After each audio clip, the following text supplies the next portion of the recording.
Alors, dans cette vidéo, on va faire un petit problème en thermochimie. C'est le numéro 1 du contrôle 1. Alors, on vous demande de classer par ordre décroissant la quantité de chaleur dégagée mise en jeu pour les réactions suivantes.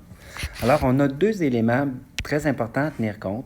On vous parle de l'ordre décroissant de chaleur. Et l'autre chose qui est importante, c'est qu'on parle de dégager. Donc, dans le fond, dégager va faire référence à exo. Au niveau de l'ordre, où est-ce qu'on a parlé d'ordre de grandeur pour les chaleurs? C'est quand on parlait du chimique, physique et nucléaire. Alors, ce qu'on va se poser comme question, c'est est-ce que je suis chimique, physique ou nucléaire? Et dans un deuxième temps, si je suis endo ou exo. Alors, la première, j'ai NP qui vient du PU. J'ai donc un élément qui change complètement d'élément. C'est parce que le noyau a été modifié. Alors, la première, c'est une réaction nucléaire.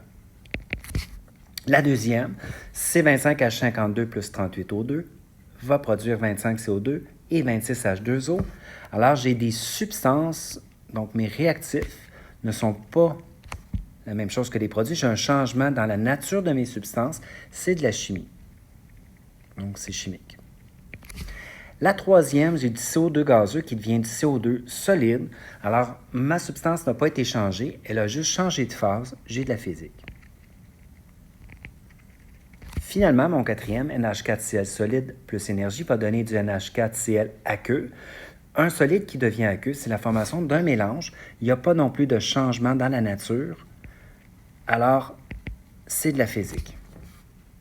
Bon, maintenant que je connais mes chimiques physiques nucléaires, je vais regarder si je suis endo ou exo. On a dit que pour le nucléaire, on les mettait tous comme étant des exos.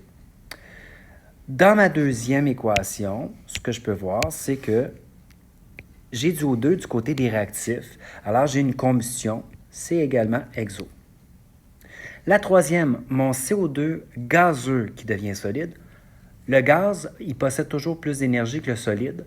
Donc, pour passer de gaz à solide, je dois avoir une perte d'énergie. C'est exo. Mais dans la 4, le NH4Cl doit absorber de l'énergie. C'est endo. Alors, je vais commencer déjà ma justification en disant que la quatrième est une réaction endo. Parce que je ne la mettrai pas dans mon ordre puisqu'on me demande de classer seulement les exos. Ensuite, la nucléaire, c'est de 10 à la 7 à 10 à la 8 kJ par mol. Ensuite, la deuxième, c'est 10 à la 2 à 10 à la 4 kJ par mol.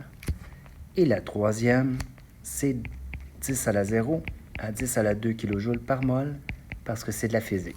Et j'ai précisé nucléaire, chimique à causeté, je n'ai pas besoin de le réécrire.